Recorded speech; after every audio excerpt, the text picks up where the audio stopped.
Good morning, everyone. Can you please move to your Muy seats? buenos días a todos. ¿Se pueden sentar, por favor?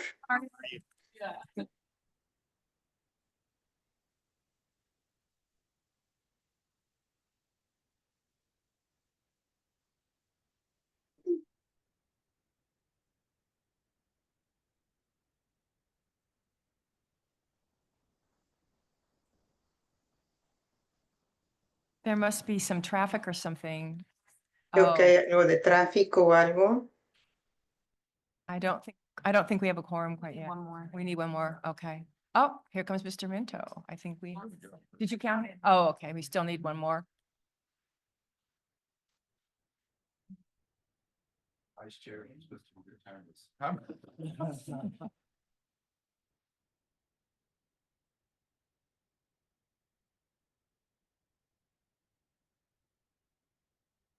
Okay, Mayor Voss, as soon as you sit down, we've got a quorum. All right, good morning. The January 31st Board of Directors meeting is called to order. First, I'd like to ask our interpreters to explain how to access interpretation. Please go ahead.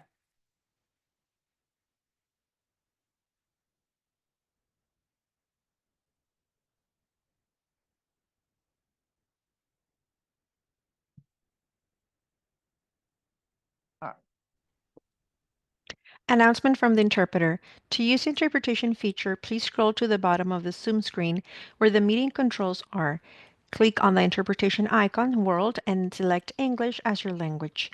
If you are joining through the Zoom mobile app, cell phone, tablet, etc., please press the ellipsis, then Interpretation, and then choose your language. Finally, click on Mute Original Audio to not hear the original Spanish low in the background. Headsets are available for interpretation. If you are in the meeting room, please check out a headset from the receptionist in the lobby.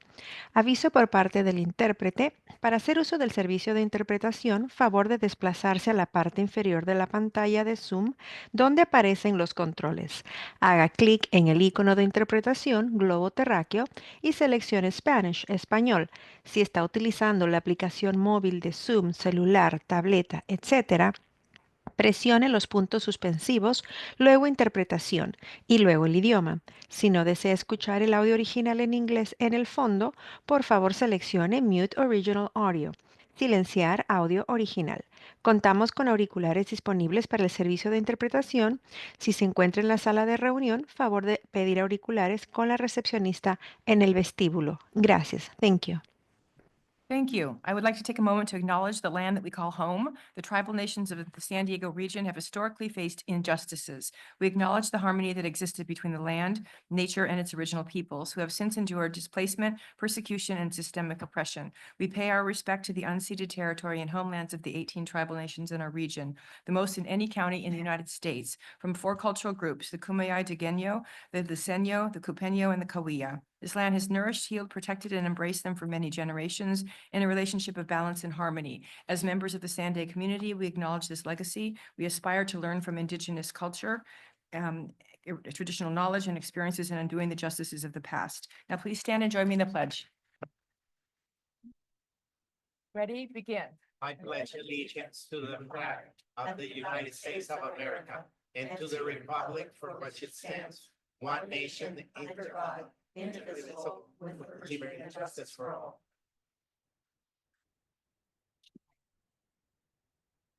Francesca, can you please confirm quorum? Thank you, Chair. We do have a quorum this morning. Currently absent are the City of Chula Vista, the County of San Diego, City of El Cajon, the City of Encinitas, the City of La Mesa, City of National City, City of Oceanside, and the City of Vista. Thank you. All right, we're going to begin with non-agenda public comment. Francesca.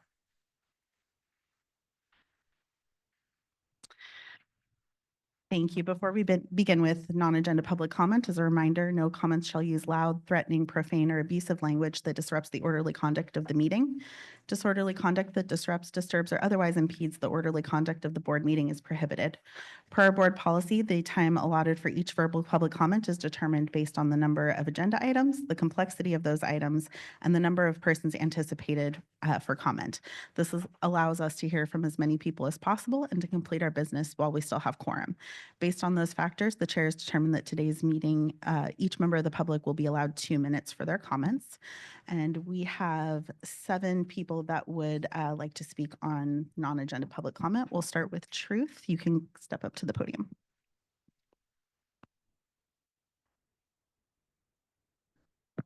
Anybody else see that this place is really dead? I want to see the bylaws changed to remove the display of the Mexican flag and to begin the display of a tribal flag. And I don't care how controversial that seems. I find it a slap in the face of all Americans, which includes our sovereign tribal nation friends who've gone underserved by SANDAG. And for the record, I actually saw Katie laugh last meeting. Kevin's perspective was very needed about staff. Allison, her assessment of Jay Dunn's approach was accurate, but also somewhat hypocritical. As a newbie, it would have been better if she had given criticism in private, because the public route is usually my job. So Jay Dunn, whether or not you realized it, you cornered Courtney Ruby into a difficult ethical situation where she'd have to reveal information shared with her confidentially. And Rebecca, about some of you allegedly being adults. 1, remember the sticky note games you guys played like children? 2, being old doesn't mean that one ever grew up. Some on the board are examples of that. 3, SANDAG's history has proven otherwise. 4, have you not seen a decline in ethics in society as a whole? And 5, there is no self-governing or self-accountability in government.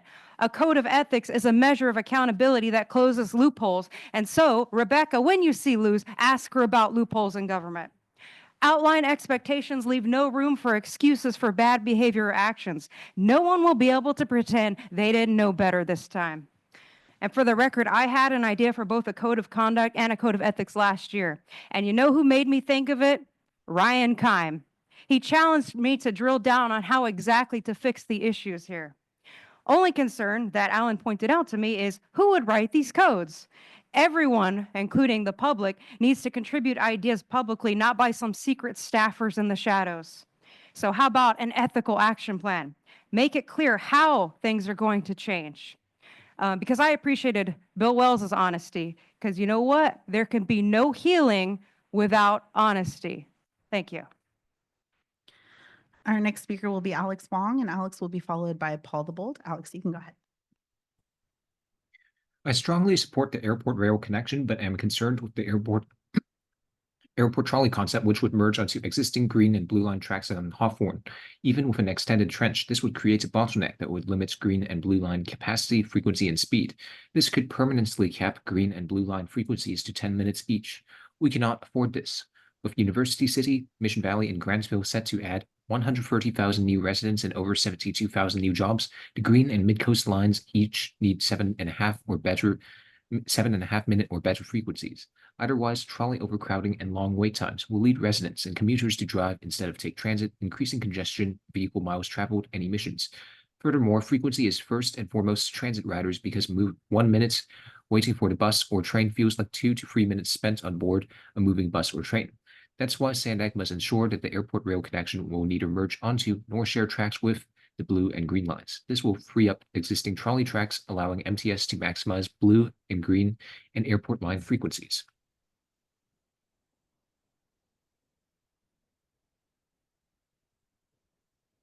That concludes my comment. Thank you. Thank you. Our next speaker will be Paul the Bold, who will be followed by Consuelo.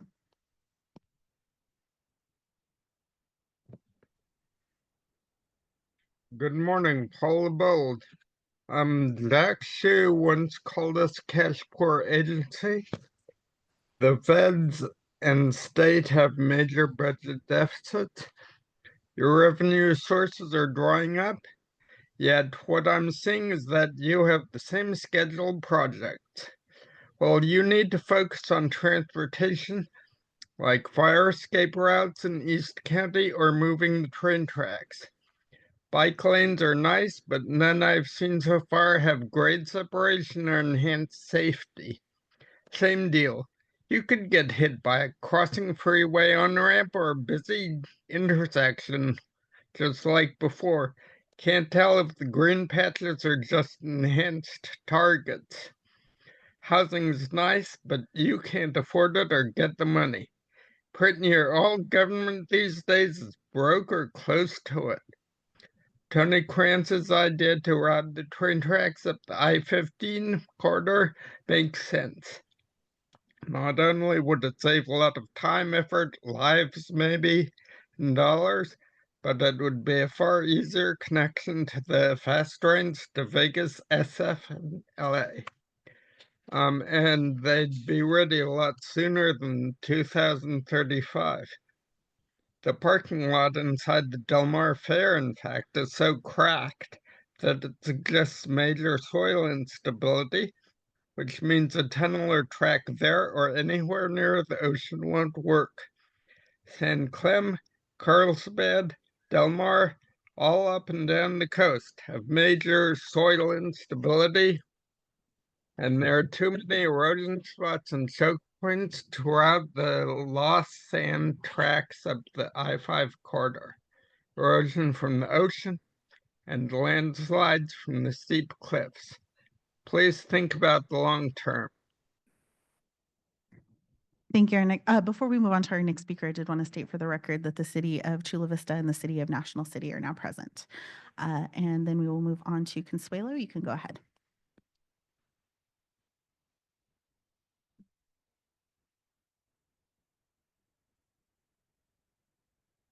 Consuelo, you're self-muted at the moment.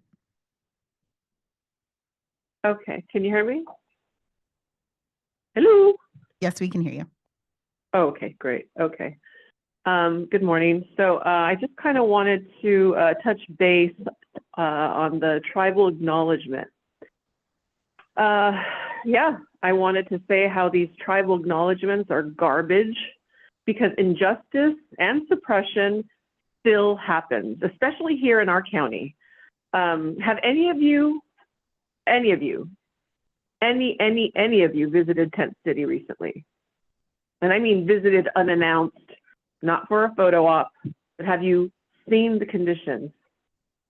The injustice still happens, and it's still being due to the system.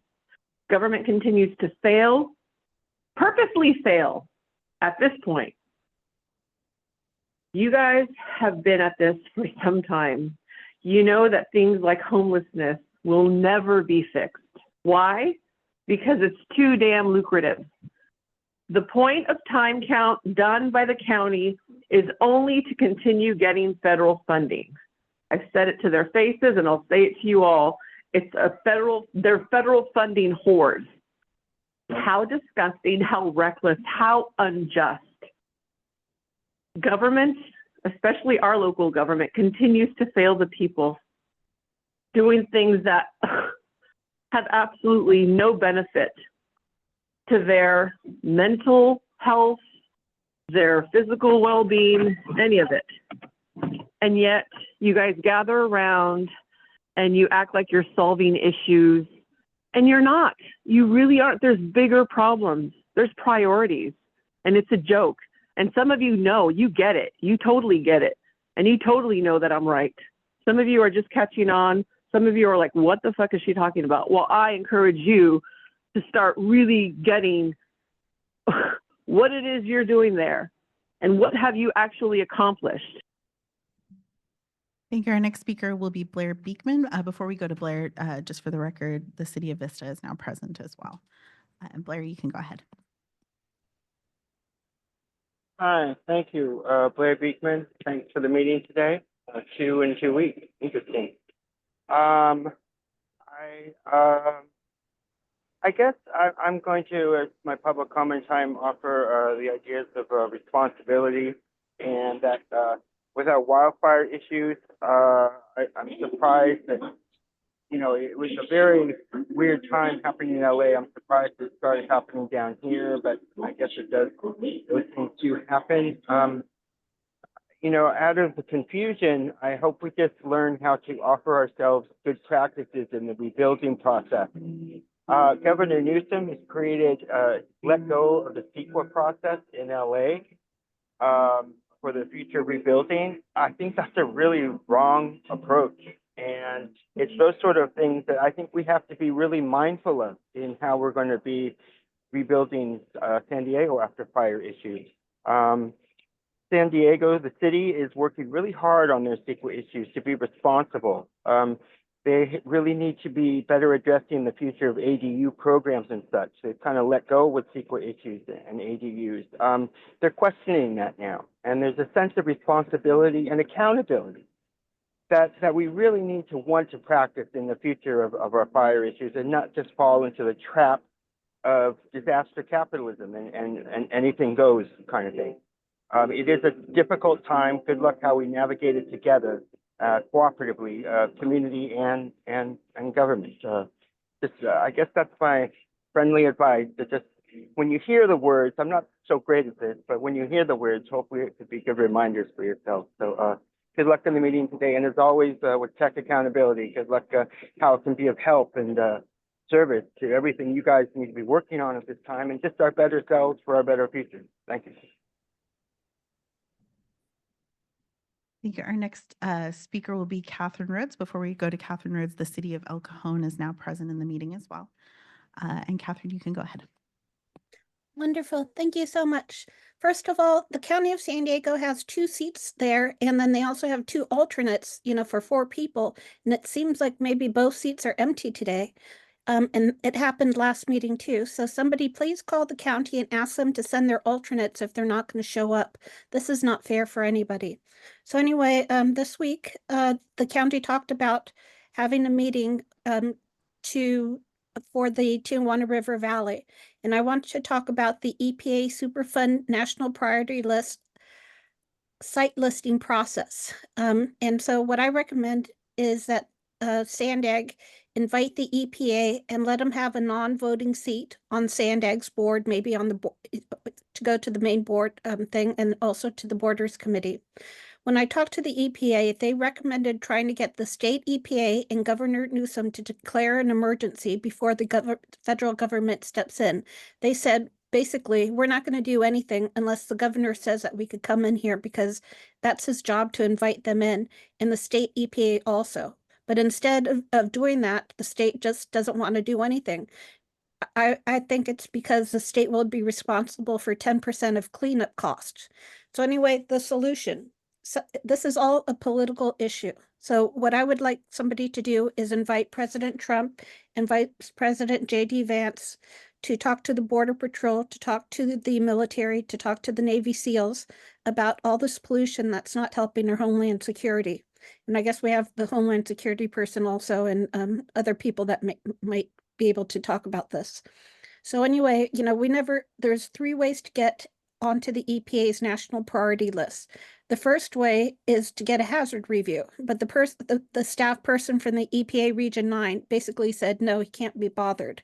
The other way is to go to the CDC's Agency for Toxic Substance and Disease Registry, ATSDR. They already did an analysis. Thank you. Our final speaker on this item will be the original draw. You can go ahead. It is absolutely appalling and absurd to see the conditions in which council members and people on boards like this one all across the county of San Diego are making people live in conditions that you would never even step into. You would never sleep in. You would never eat the food that was given to these people. It is so disgusting that you guys can pretend to do something about homelessness, but all you care about is the money. So you sell the people out to get the money, but then you don't even provide the people with services, and you wonder why they want to be homeless and on the streets. You are complicit in that because they don't want to stay in the bullshit that you guys provide for them. Because it is unsafe, it is unsanitary, it is giving them PTSD. So you're actually pushing them further down the road of being able to get their lives back together because of the atrocious things that happen in this county. And everyone wants to act like, no, we're helping them. You would never even accept the help that you're trying to provide. And this is a lot intended to go to the city of San Diego, but it's the entire county because nobody is doing something to really help these people.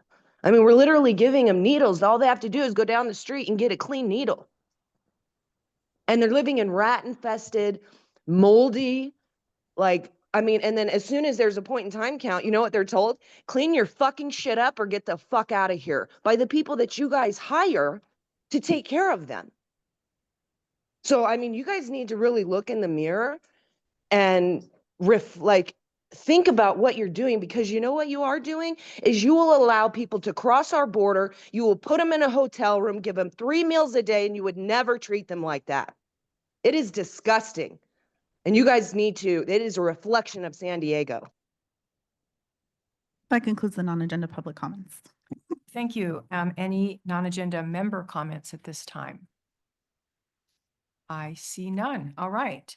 So I just wanted to let you all know that SANDAG staff and I will be traveling to Sacramento next week and taking part in the San Diego Chamber of Commerce's legislative delegation meeting that they have annually. We will be there discussing regional priorities, including transportation projects and housing issues. We'll be meeting with staff and officials in the administration and also with legislators. So that's coming up early next week. And I'll now turn it over to Mario. Thank you, Chair. First of all, I would like to mention that we have our new clerk of the agency, Michael Garcia. You want to introduce yourself? So Michael was clerk for the Sweetwater Authority, right? Yes. So, and he was before that an employee here at SANDAG some years ago. So welcome, Michael. It's good to be back. A lot of items were covered last week by Antoinette. This week, we basically did have engagements with the City Managers Association, the Tourism Authority, and the San Diego County Water Authority. We continue working and conversing with LAFCO on their questions that they have regarding us. Regarding SANDAG. There were a lot of questions from the media, the public, our employees, other agencies on the executive orders that were coming out of Washington. We're evaluating them. We need to understand the depth of them, if they're proceeding, and then how each of the funding agencies that we communicate with them, how they're interpreting them, and what's their guidance they will be giving us. So we'll be following up on that and keeping track, and if something comes up, we'll inform the board. We had some online community meetings on the Rapid 277. This is a rapid proposed from Poway to Ramona. overwhelming participation. And there's a public survey now open till mid-March. So we really encourage the public to go ahead in those areas to participate. In NCC, there's a construction of some pedestrian ramps and bike lanes along eastbound Poinciana Lane in Carlsbad, basically between Paseo del Norte and South I-5. So there will be some impacts to the sidewalk and some closures during the month of March. As you have seen, the office move is a reality. We are going to be going remote, the employees in the agency in next month. The public meetings will still be held here. And at least for the month of February, that is the plan, that we will have the board meetings, policy advisory committee meetings in this room. But we'll keep everybody updated on how the building move is going. And today, the chairwoman will be having a tour of the facility and see how it's going. On the I-15, we're looking into some potential compatibility issues with OCTA on the exchange of information. We're still not sure. We just got word OCTA wasn't reading some of our transponders on the I-15, or we weren't reading theirs. So we'll be working with them on that. We will be pursuing an organizational assessment of our toll operation center. So we're probably going to put out requests for information or a request for proposal on some experts on tolling that would evaluate how our operations, how our organization structure is set up. And hopefully that will help us also assess any improvements that we may need in the op center. That concludes my report. Very good. Thank you so much. All right, let's move on to consent. Francesca, do we have any public speakers on consent? Yes, we do. We have one speaker in the room. Ruth, you can step up to the podium, and then 2 additional online. We'll go to the original draw next. Hey there, item 2 in the minutes, it says somebody named Jack Shu spoke. Is that the accurate name? Is that legal? Is there not a ban? I knew it'd come back. I'm going to skip that because I'm not really in a good mood. And item 2, the current minutes do not specify who requested that the previous minutes be amended to reflect inaccuracy. So please specify that it was John Duncan from the great city of Coronado. It's appalling and unethical to not give a summary of the very honest discussion that occurred around the topic of ethics. No other jurisdiction hides details and facts like SANDAG. That really needs to change. Also, the minutes omitted how long each board member spoke, and I think we need that reflected in the minutes for all to reflect on who is inefficient with our time. Please also note who is absent again and again and again and again, the negligent county. Item 3, why did an item disappear from the draft agenda? There was previously a proposed solicitations and awards item on the draft agenda. It's missing like the common sense in this agency. On the calendar, there's also a new underlined meeting date for the Public Safety Committee for the date of January 17th. That never happened. They haven't had a meeting for several months. I don't know if I scared the men and women with guns away or what, but it was actually the audit committee that had a meeting on that date at that exact time. So please make sure the dates are accurate. And if there are certain people who consistently can't make public safety meetings, then remove and replace them. And I want to address the inconsistent meeting start times that are either 9 a.m. or 10:30 a.m. I prefer they were all at 10 a.m. so I wouldn't have to double check. Or help out board members make it to the meeting at the right time. And if some of you are going to talk too long without saying anything, then I request that you forfeit your taxpayer-funded SANDAG sandwich and cookies and brownies and chips and sodas and mints. I had time to say more. To us regular people in attendance, I mean, I'm like probably the only regular person, so you can do that. We do have 4 additional speakers now. The next person will be the original draw, followed by Paul DeBold. In the minutes and in these agendas that are to come, I've told you time and again that you need to bring forward some kind of item that says you are going to cooperate with ICE and you're going to deny the sanctuary status that we are in.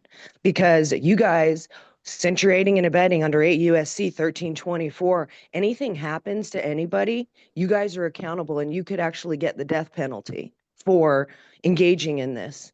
And Bill Wells and Phil Ortiz seem to be the only people in the county that are willing to go out on a line and say that at least violent criminals shouldn't be protected.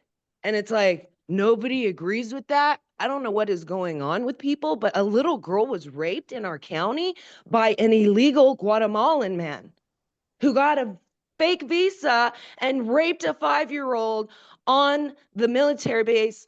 Like, what is happening with somebody who's in our military? Like, you guys have no respect for the people in San Diego. All you seem to care about are people that cross the border illegally, and you will do anything and everything for them. And then when it comes to the people in our own county, you're like, fuck you. And it is disturbing to see this kind of stuff take place, that nobody has the cojones to do what's right and actually protect the people. Instead, all you care about is money, throwing people away, tossing the people aside. And it's like, it's crazy to think that you guys can look yourselves in the mirror and go like, I'm doing the right thing. I love my job, blah, blah, blah, making things better. You're destroying the lives of people. And it's very sad because all you care about is, right, like lining your pockets if you can go on a vacation. At least you get to eat, right? Like, you don't have any problems with shelter. You're not living with rats and mold and just hoping that somebody's going to give you some kind of, handout because you need some food. Like, I can't. You guys are disgusting. Our next speaker will be Paul the Bold, followed by Consuelo. Can you hear me? Hello? We can. Okay, great. Paul Bold. Back to the list of on the minutes, back to the list of names like the Oscars and who did what. Not very informative. This time you even omit the names who spoke in the individual items on consent. Please, look at the minutes, beef them up. I mean, it's ridiculous. When you omit details, it is one way of dissing the public to make them spend their precious time listening to tapes or searching records to see what went on. There should be a summary right there in the minutes. Otherwise, why are they even needed at all?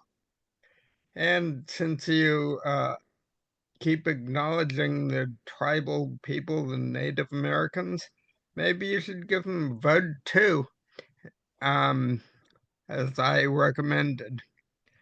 Welcome back, Blair. You added 3 meetings of the board, and you're having the Public Safety Committee meet monthly through October. I don't know if you want an unsafe end of the year.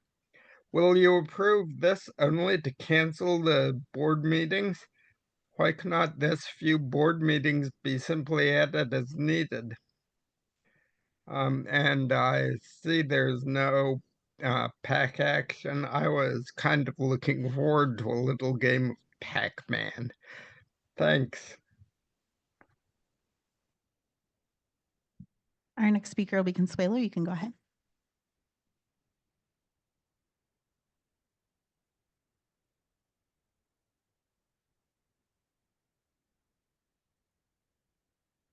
Consuelo, you're still self-muted at the moment. Oh, okay. So let's see what I want to add to this consent calendar propaganda. Yeah, pretty much ditto to the previous concerned citizens. And also I wanted to say what Audra forgot to mention, the federal funding being cut because of the reckless choices. Let's not forget that. Good job, Audra. Yep, I agree. What else? Yeah, it's just, yep, the county not being there is pretty disturbing. Like, I don't get it. I don't get it. But yeah, that's all I got to say, which is Thank you. Our next speaker will be Blair Beekman, and Blair will be our final speaker on consent. Hi, Blair Beekman. Thanks for this item. Yeah, I was from the meeting last week. I had to leave early, so I couldn't offer public comment for the ethics committee findings on what they're going to do with climate issues and overall issues. I felt there was a real need to mention how tech accountability can be really helping your future practices with your accountability issues and your auditing issues and such. And in fact, the items today on today's agenda, I think really can always speak to tech accountability things that I think can really help as a good guideline process for what we're trying to learn in better accountability for SANDAG overall. It's really, really good practices, and it's a matter of what we want to apply as best practices. We have the choices available. You know, they have given, ACLU has given guidelines and examples towards best practices. It's just a matter of what we want to choose. What do we want to work towards? And there's an idealism there that's very open of what we can be building. And I think we should follow that. And it's an important concept that do have UN beginning, and that they ask for ourselves as community to come up with our own best answers. They just give some good structural ways to work towards those goals. That's important. And that's the kind of UN conversations I want to be having in the future. They can offer some beginning ideas. It's a matter for us to put together the pieces and say what's good, what's not good, and work from there. It's the same with the sanctuary city policy that I think is incredibly legal and helpful, and just it's a beautiful thing, actually, that we have to learn to hash out. Thank you. Your time has expired, and that concludes the public commenters on consent. Thank you. Now we're on to board comments on consent, and I see Ms. Maxon is up. Good morning. The County of San Diego is not present. However, the people of the County of San Diego are present. I just wanted to get that on the record. Thank you. Thank you very much. I see no other comments. May I have a motion and a second to approve consent? Moved by Voss, second by Duncan, whatever. Second, you can give it to Mayor Jones, please. Second by Jones. Please vote.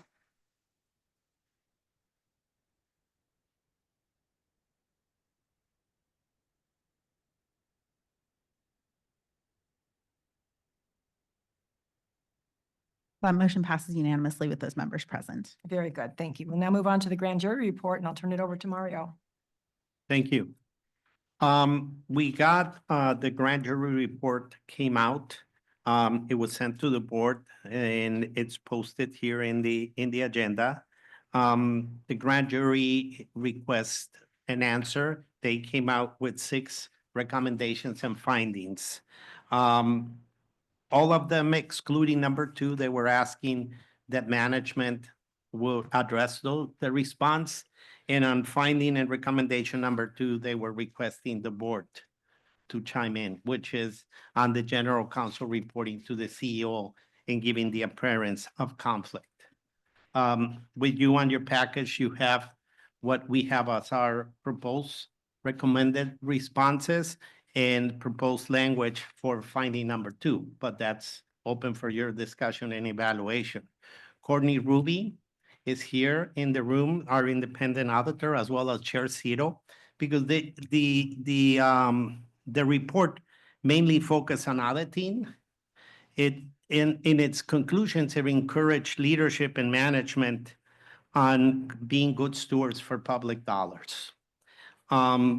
Basically, the finding number 1 was recommending or highlighting that OIPA is understaffed, and we put in the response how we've been working with the audit committee and with the independent performance auditor on the staffing, as she has requested. Like I said, number 2 is the general counsel finding that the report, the grand jury requests the board to chime in on that. Finding number 3 addresses OIPA's lacks of having an independent counsel. That our response is there. We've been working also with OIPA on securing external counsel for them. Finding number 4, corrected action report. It mentions trying to make it easier, to make it more accessible. Finding number 5 was talking about the overdue items in the correction action plan, and that's something that we're addressing, and it's part of my performance goals. And finding number 6 is that the correction action report be regularly updated.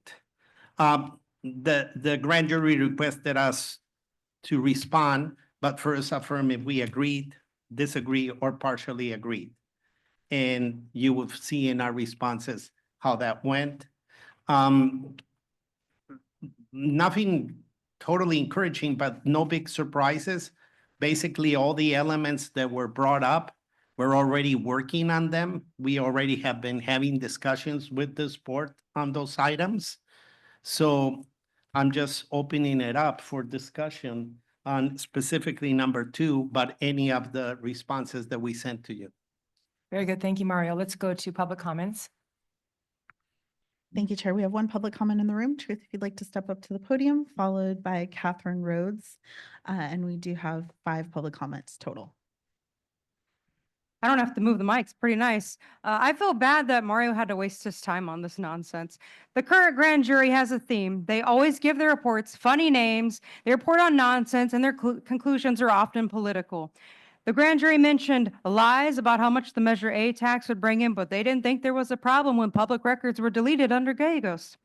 I'm glad they included the undeserved severance payout, sole source monopolized contracts, and the 125 toll fiasco, but they missed the taxpayer-funded trips and lunches, and they said nothing about how previous audits were blocked by the previous CEO.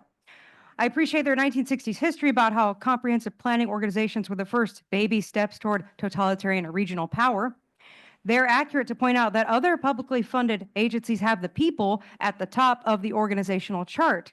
SANDAG needs to adopt a similar chart structure, because without the people, SANDAG would still be mired in corruption. And when I say people, I just mean me. The report says the grand jury interviewed SANDAG members. Who exactly? They don't mention anything about the board members themselves being an issue. The grand jury expects a culture of ethical compliance, but then admits that SANDAG has a corporate culture. They don't even recognize that oxymoron. Instead of the grand jury report offering up a useless corrective action plan, they should have offered an ethical action plan. I think the grand jury needs to actually start watching these meetings, because it's obvious that they're not. I mean, since they're complaining about the size of fonts on PDF, maybe they should just come on down to a meeting. The grand jury pretends they know what's going on and pretends they're giving some new solutions to long existing problems they have previously failed to address.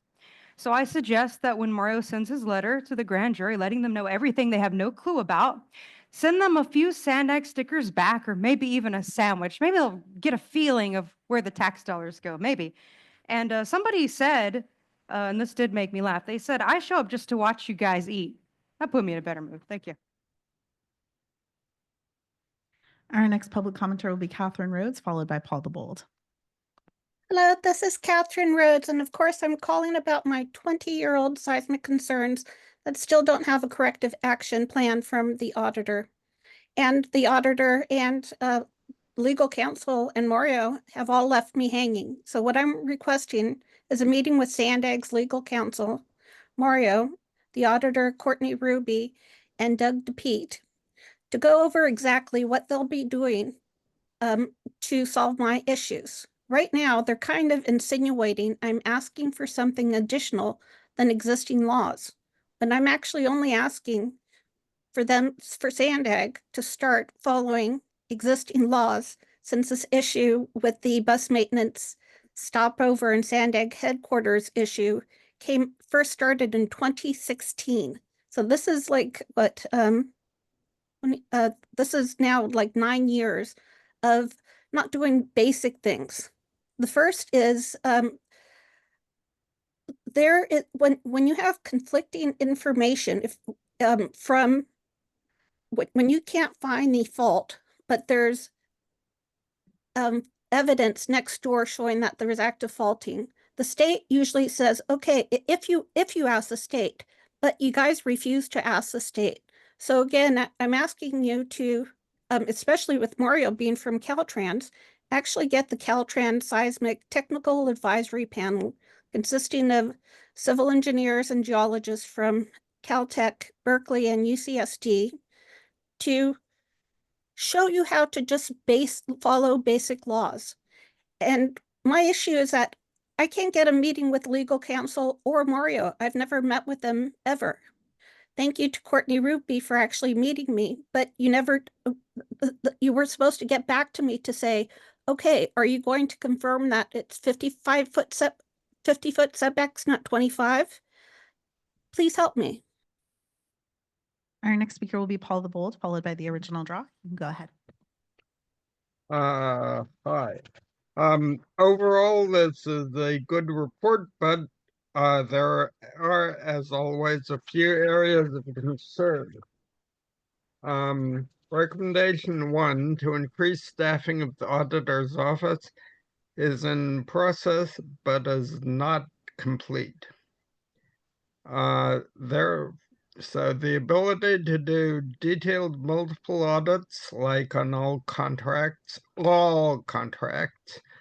for cost and backdating issues while doing other planned work, or if something urgent comes up, is compromised. In fact, the report says that the audit committee needs to review staffing needs during the budget process, and candidates for the new jobs are not immediately available. So progress, but no completion. I urge you to identify potential candidates and see what their needs and expectations are before the interviews. Might speed things up a bit. Recommendation 4 is to make the corrective action report CAR more easily available to the public. To make this effective, the CAR should be updated regularly. The report does show updates, but only annually. They should be monthly or every meeting. Added staffing should fix this. And you could then combine the CAR and the recommendation dashboard you're working on. Less confusing, more straightforward, and probably cheaper. Recommendation 5 and 6 are basically what many of us have been saying. There are too many projects that are unimplemented and lack basic progress states or progress stall in a few cases. This should be done now, especially to mitigate the trust issue. Again, the CAR should be updated at least monthly. Thank you. Our next speaker will be the original draw, followed by Blair Beekman. No, Blair, the sanctuary status is not legal. 8 USC 1324, look into it. Anyway, you guys, it's all, on the surface, it seems like things are being done, but the fraud, waste, and abuse, non-accountability, no transparency continues because, nothing is ever really addressed. And as Bill Wells was saying last time, that you guys implement things and are doing things that the people don't want, but you do it anyway. And you're always going to, like, when the entity is needing to be audited and you hire your own auditors, you're never really going to get down to what needs to actually take place and to hold people accountable for the fraud, waste, and abuse that goes on. I mean, it is quite ridiculous just to see how things will continue down the same path. I mean, because the grand jury isn't even going to bring up all the things. I mean, all the things that the media said in this report are true. And you guys will continue to go down that path because you're never going to have an auditor that's going to really look into what is going on and expose everything that's going on and hold you guys accountable for everything that you're doing that is going against not only what the people want, but what you took an oath to do and what your job is there to do. But you don't technically work for the people. You didn't take an oath to the people. You took it to the corporation. And so that's why you will implement everything under the United Nations. And you don't care what the people have to say. It doesn't matter what the people have to say. We're just peons that are, here to, bother you guys when you should be doing things that actually are what the people want. And it's like at one point, you guys are going to be on this other side wanting to have these things. And so you will experience that because you're actually putting yourselves into a position that you're not going to be able to get out of.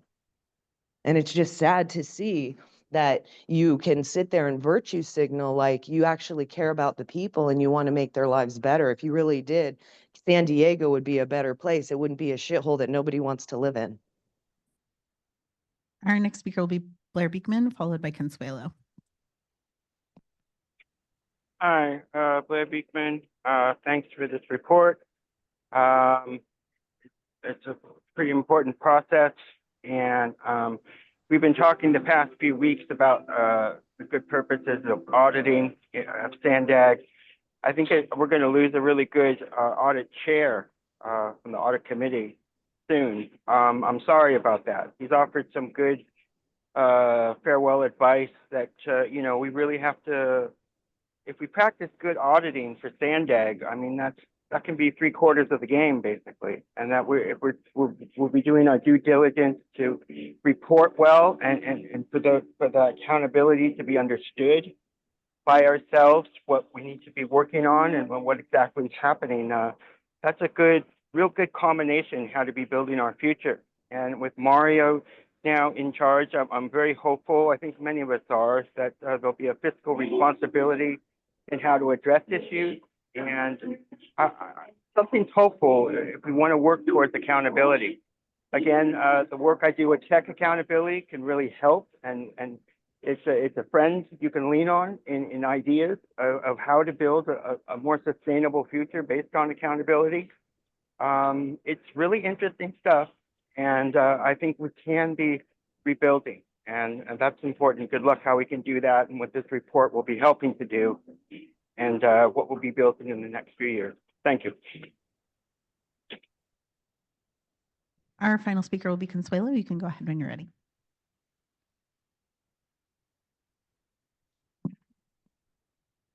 Okay, Consuelo. So, yeah, government, investigating government. What could possibly go wrong? You know, as far as this whole, you know, getting solutions and ideas, I mean, do you guys just listen to the people because it's like something you have to do according to the Brown Act? Or, you know, I mean, at this point, I know it's all for show, but I wish the others who are, in fact, you know, genuine and have a pure heart with their suggestions and wanting to help our county are, you know, I mean, all their efforts are really in vain because, you know, at this point, you got to see, you got to realize they're not into solutions. They're into just carrying out orders, and they don't work for the people. So I guess that's just my comment regarding this item. And it's really sad. It's really sad that the pure hearts and the people that are going above and beyond to give you solutions, like Alan, like Catherine, like Paul the Bold, they've done so much for nothing. And you guys still, you know, are just going to do whatever you have to do according to the agenda that needs to be rolled out. So yeah, please just recognize that, the pure hearts, recognize that they're not really here for us. That's all I got.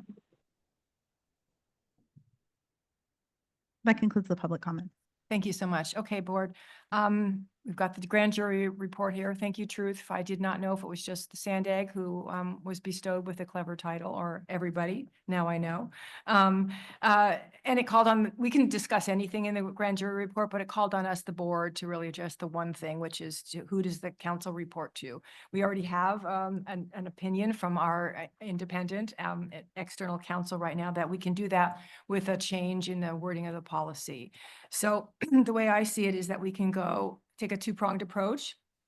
The first thing is the board does need to have kind of a high-level discussion about the role of our council, the council that would be reporting to the board.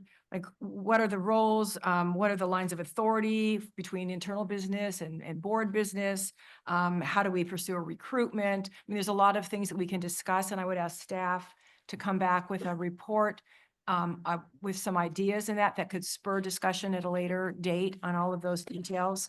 And then the second prong to it is it's the executive committee who deals with changes to the policies, and then they make a recommendation to the board as a whole. So I'll now go to all of our speakers we have, and feel free to comment on whatever you want, but hopefully that's a little frame for you. Deputy Mayor Melendez, are you Deputy Mayor this year? Deputy Mayor Melendez. Thank you, Chair, for giving us a framework for this big discussion. And thank you, Mario, for receiving the report and providing a draft for us in response. So I understand that we've taken some steps to have SANDAG's general counsel report directly to the board. And could we get a little bit more information about where we're at with that, Mario? Just kind of an overview of where we're at in the process. Well, what we did is, as a pilot, we have external counsel right now reporting directly to the board that we retain. You had asked us to explore the possibilities in different examples. I think that's what the chair is asking us to do. There was also a request from the board for an expert opinion if it required change of statute or policy. And that has been sent to all the board members by the chair, where it's affirmative that a policy change, a board policy change will satisfy. So that's also what the chair mentioned. So now the discussion is, we can start Alfred's memo already gave possible wording on a policy. We can prepare something, and Alfred, feel free to chime in here. The next step is then this also having the discussion of how does the board's pleasure wants to be of moving forward with this.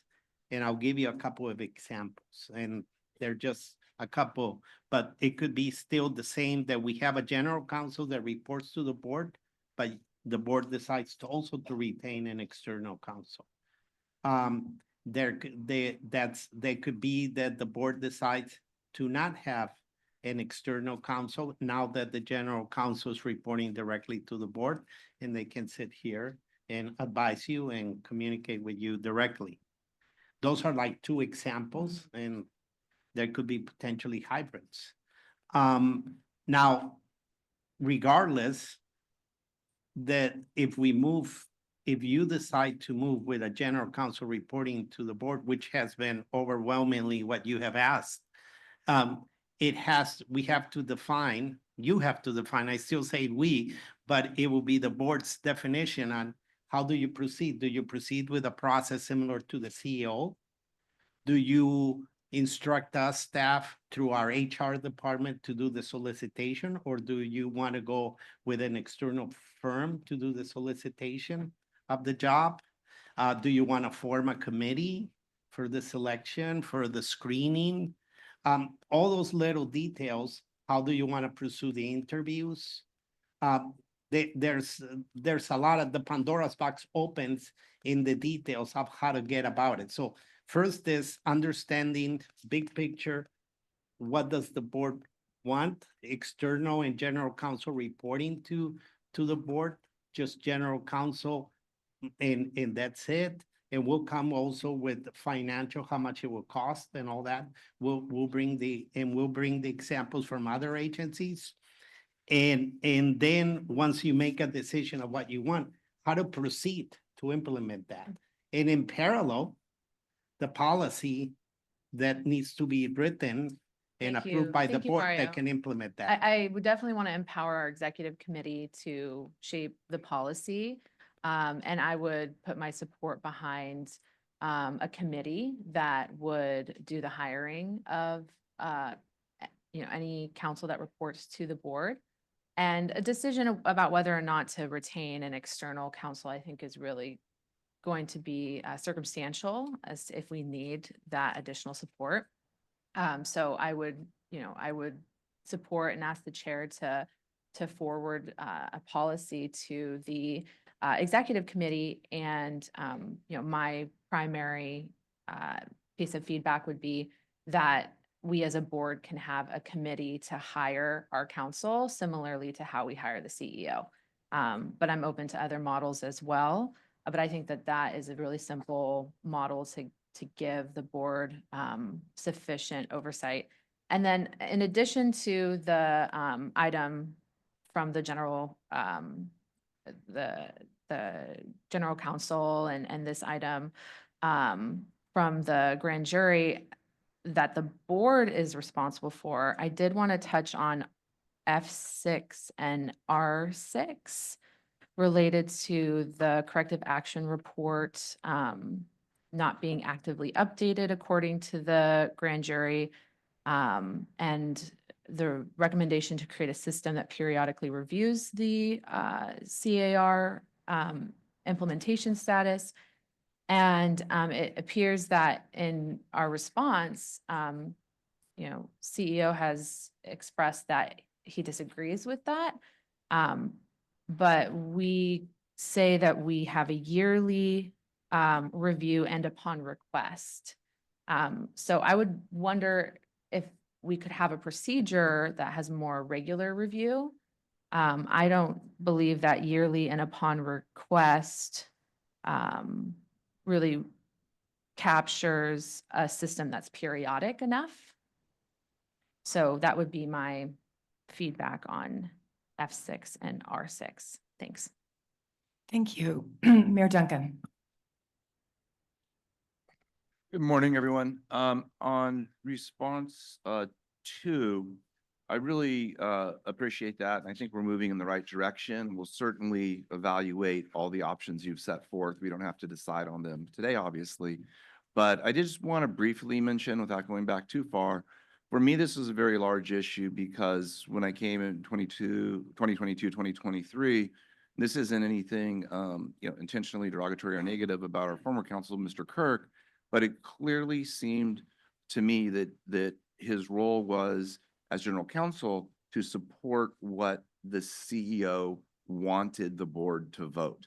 And this change of where what we all really want, in my opinion, is just pure legal advice, not being potentially steered one way or the other. If we have a question, we just want to know the answer and the options, not one option that mostly fits one side. It seemed like he was advocating. So I don't want to belabor it. Everybody has already voted to move forward with some type of counsel. My last just brief comment is that I really appreciate both of you, the chair and the CEO, mentioning potentially the recruitment process, because that potentially can be where there is an appearance of conflict, right? So if you, the CEO, hire somebody, negotiate their salary, pay them, it obviously potentially as a human would draw. I know attorneys specialize in trying not to do that, but it could be an issue. I will say Mr. Smith being here to me has been a significant breath of fresh air. We have not had to actually utilize him that much, but that is actually maybe a good thing. His mere presence and clear non-advocacy against board members' questions has been already just in its own very helpful. So I just wanted to say thank you, and I appreciate and agree with what we're doing. Thank you. Mayor Jones. Thank you so much, Chair. So I actually agree with some of your comments, Mayor Duncan. When we talked about this originally, there were so many people on the board saying we need to have someone that's impartial, that, is representing us as a board. One of the things that I felt there was a conflict had to do with RENA and that whole process. And so in my opinion, and I know we're not voting on this today, but in the future, I would like to see us have an attorney that does represent SANDAG, and then but also reports to the board directly, because I think it is important for us to know, like the whole, a lot of it is how state law fits into what we're trying to do as a board. And sometimes not the whole board does not agree on things, but to also have the option to have someone that is representing us when we are having varying things like RENA. I mean, we had a direction of the board, but there were members of the board that actually the cities ended up suing, because they weren't happy with the outcome on that. And so for us as, I think being able to represent our cities and our constituents the best, I think part of that's going to continue with having an outside counsel that directly reports to us and also responds to us and our interests. So I don't want us to conflict, but sometimes it might be. And so I think it's important. So that would be my comments on this. I don't want to belabor it, but I too appreciate Mr. Smith. So we will, or Alfred, I don't know what you want us to call you, but thank you for your work. Anyway, and I know he's working on some things moving forward. So anyway, those are my comments. Thank you. Thank you. Councilmember Molina. Thank you. I don't have any comments at this time. Councilmember Chavez. Thank you. And I would be interested in knowing how other metropolitan planning agencies in the states have a general counsel that reports to the board. I would be just maybe the next time we meet curious about how it works. Thank you. I concur with that. Councilmember Shin. Thank you for your time. Thank you, Chair. I do agree with both mayors in regards to the impartiality of this. It does, it almost alleviates stress from you to have to worry about this as well, right? So, but the question I do have is, you were kind of mentioning that having both councils could be considered maybe redundant or an overlap, or no? Could you explain that a little bit more further for me? I'm not expressing a preference for either. I'm just bringing up some examples, and we'll bring in some best practices. But no, I'm not leaning, it's not my position to give you that. When we come in, we can probably, the team can provide potential pros and cons, but absolutely at this point, I'm not saying. Just exploring. Yeah. Yeah, and then are there a lot of agencies like this that do have both councils from one and the other? We can bring that at the best practices. I can Okay. tell you SCAC has internal and external, but let us, I don't want to speak out of term. Let us do our homework and we can come out with the best practices and present it. Perfect. That's it. Thank you. First Vice Chair LaCava. Thank you, Chair, and thank you to my colleagues for your comments. Generally supportive, and as both the Chair and the CEO mentioned, there's lots of variations, and it's not just about whether we have a general counsel that reports to us, but is that trickle-down effect about whether the staff actually have their own counsel, and then the challenge of competing legal opinions, as we've sometimes seen. There are lots of models. I know I was chair of the San Diego Community Power, and we switched from an external counsel to an internal, and the internal counsel probably spends more time with staff, guiding them through the contract process, and it's worked out very well, and now has actually hired additional staff, which is another question, whether we want to switch. And like you said, the various ways it can be done. I think one of the things I've learned over many years of observing this, at the end of the day, it's the individual. Whatever structure you come up with, it's the individuals that fill those seats that really make the difference. In the short time that I've known Mr. Smith, it's been fantastic. But it is important to figure out a way that the board feels comfortable that the legal advice they're getting really gives us the information we need to make an informed decision, not necessarily to create a competitive situation where the internal staff and the council is saying one thing, and then our council is saying a different thing, but just to give us the facts and let us decide. So I look forward to working with my colleagues on the executive committee. It's going to take us a little bit, as you said, Chair, of multiple steps before we get to that, but I know that we can work together and find that right path that meets all the needs of staff internally, of the board itself, and puts us on that continuing improvement of how we operate. So thank you, Chair. Thank you. Mr. Cabrera. Thank you, Chair. Just a little bit of information for Councilmember Chavez's question, and that is that I know that Commissioner Malcolm mentioned this last time as well. The authority, the airport authority and the port, which are both multi-jurisdictional agencies, right? So we have members, cities that are members of the board. We both have internal general counsels, but they report to the board. At the airport authority, the hire, fire, review process is all the same for the CEO, the GC, and the auditor, and those all go through a board committee and then ultimately through the board of directors. So the lines of authority and responsibility are very clearly drawn that those three report to the board and nobody else. Thank you for that. Second Vice Chair Minto. Yeah, just wanted to let you know that our council, Julie, is working on what you're asking about, looking at other agencies throughout the state of California. I don't know if you're going outside the state or not, but that is being worked on already. And I'll take a moment too, because probably I had not mentioned prior General Counsel of SANDAG, Julie Wiley. She went to North County after leaving SANDAG. She's helping us as an annuitant, helping evaluate board policies and through this exercise.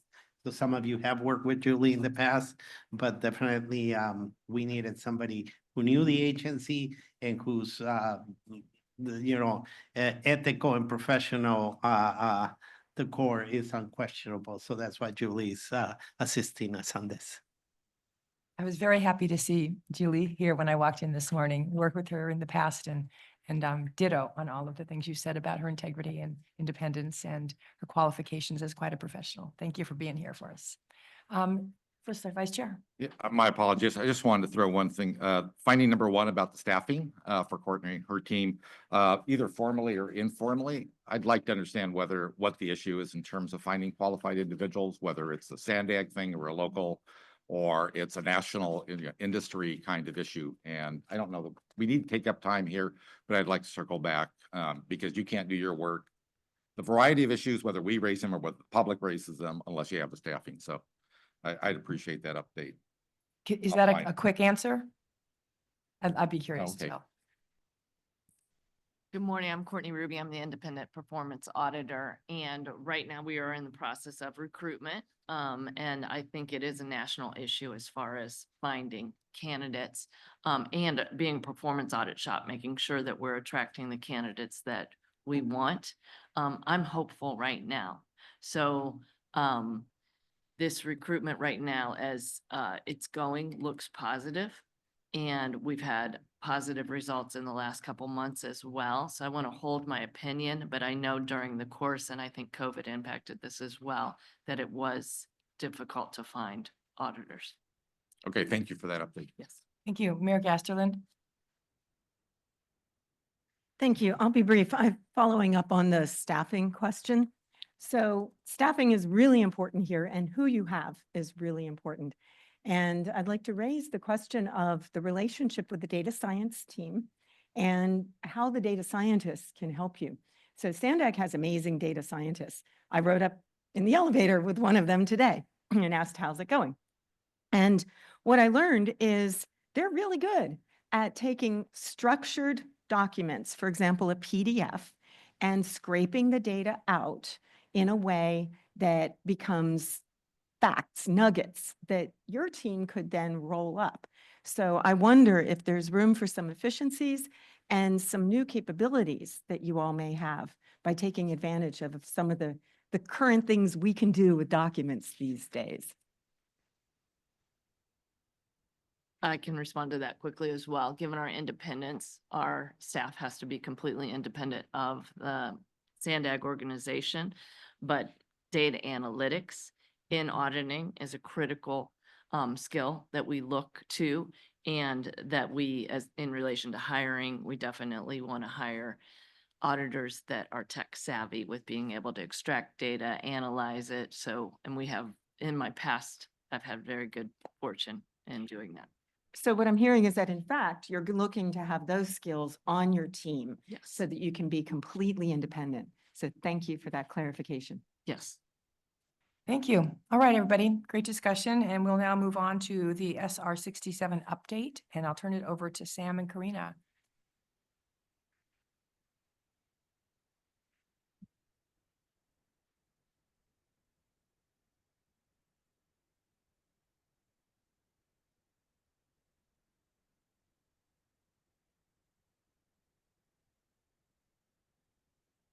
And Tracy.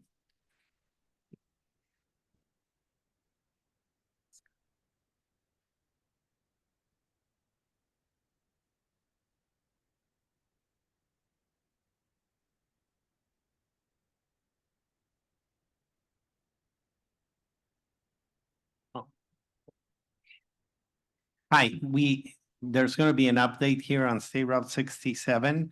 It's gone to TC and to other of the committees. This team is working on the environmental document for emergency evacuation, and this is a very timely discussion due to, what the things that had happened in LA County as well as our county here in San Diego. But the team is also going to discuss some of the operational projects that they're doing currently. And Melina, do you have any comments regarding this? The SANDAG has provided funding to Caltrans to develop the environmental document for this. And they're working as the lead agency both for NEPA and CEQA in this aspect. Melina? Thank you, Mario. Hi, everyone. Melina Pereira from Caltrans. The recent fires throughout our county and the Los Angeles area are a reminder that our transportation system is a lifeline to get people, pets, and livestock out of harm's way. Caltrans staff feels this heavy responsibility because we respond on the ground during all emergencies, including fire, as well as damage assessment and recovery. The SR 67 project is a project that, among other transportation priorities, will improve evacuation. Caltrans is doing smaller projects to improve egress on 67. You will hear more about this in the presentation. And while Caltrans is not the lead on emergencies, we do prepare for wildfires and rainy season all year long. I know the County Board of Supervisors heard about emergency preparedness and evacuations earlier this week. And as a partner agency in preparedness and response with the county, we practice emergency responses and evacuation exercises. The SR 67 project has a big footprint and is complex, and so we will have to phase the project. And with that, I will hand it over to Sam, Karina, and Tracy. Good morning, SANDAG Board Directors. My name is Sam Aman. I lead Design Division in Caltrans District 11 and work with SANDAG team to carry out projects. Our team cover most of San Diego County, the rural area, State Route 75 and State Route 163. Today, my team will present an update on and detail in a progress and schedule for State Route 67 Highway Improvement Project, State Route 67 connect Ramona, Lakeside, and the cities of Poway, Santee, El Cajon, and Tribal Nation. Transportation network in this area include State Route 67, State Route 78, county roads, pedestrians and trails, and bike infrastructure. Emergency evaluation is a shared responsibility between the Sheriff, Office of Emergency Service, CAL FIRE, CHP, and Caltrans. Preparation for emergency response is ongoing and take many forms. Caltrans internally conduct quarterly EOC response, including evacuation. We participate in a county-led response preparation, and we prepare and maintain for fire season all year long. That's through our vegetation control plan. Caltrans and SANDAG are a crucial transportation partner to this community, but they are not the only one. I would like to introduce you to Karina Contreras-Angel, Design Manager for this route, who will walk you through our presentation. And through that, also, we have our Deputy Director, Tracy, for environmental. She can answer any question at the end. Good morning. I think we're having some technical difficulties because the presentation is not up, but hopefully it will be on. For those of you who are not familiar with State Route 67, the corridor starts at the southern end on Interstate 8 and ends in the northern end in Ramona at the junction of SR 78. It is approximately 24 miles long. On the southern end, it is a freeway up until Mapleview Street, where it becomes a conventional highway all the way to Ramona. In the last 10 years, Caltrans has invested over $60 million in transportation improvements within the corridor and nearby communities. These are a combination of safety, operational, and maintenance projects, all with the eye on evacuation. In the next 6 years, Caltrans and SANDAG will be spending $37.5 million on additional transportation improvements, such as roadway and culvert rehabilitation, the Mussy Grade intersection, and the bus rapid transit projects. Caltrans is constantly working on improving safety and evacuation readiness. For example, Caltrans will shortly begin to widen shoulders 3 to 4 feet between the south of Libreng and Chaparral Way. When completed, it will be a much needed improvement towards the goal of evacuating communities along the corridor. Now moving to the project we're here to discuss, the SR 67 Highway Improvements Project. It is located between Mapleview Street and Highland Valley Road / Dyke Road. The project is approximately 16 miles long. The purpose of the State Route 67 Improvements Project is to improve the safe and efficient movement of people and goods utilizing various modes of travel and emergencies such as evacuations. The project has evolved to include the evacuation needs of the residents living along the route. This chart shows what we have accomplished with procuring funding, planning, environmental and technical studies, and outreach. The board has funded $18.5 million for technical studies, and $30 million has been funded for design. Caltrans started preliminary studies and public scoping meetings. We developed a draft evacuation recommendations report and 3 building alternatives using input from the public scoping meetings. CEQA and NEPA will guide the Caltrans decisions that follow. The regional plan and the San Vicente Comprehensive Multimodal Corridor Plan included this project in 2022. Caltrans incorporated various elements that were considered a must for the community, including recreational improvements, active transportation, and wildlife crossings to the 3 alternatives. People experience increased travel times and overall delays during everyday highway operations. However, this condition is exacerbated during emergencies such as wildfires due to a lack of temporary evacuation capacity. In addition, multimodal infrastructure is lacking despite the public demand for bus, bicycle, and pedestrian accommodations. The existing highway also limits the movement of recreational users and wildlife, including many endangered wildlife species. SR 67 is a destination for hiking, biking, and other recreational, creating insufficient parking, few dedicated crossings, and limited trail network connectivity. There are no existing dedicated crossings for wildlife within the project limits.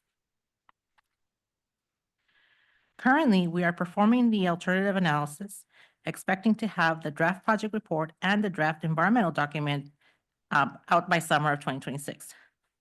Having the public hearing by fall of 2026 and final environmental document, alternative selection, final project report by summer of 2027, followed to start design in the winter of 2027.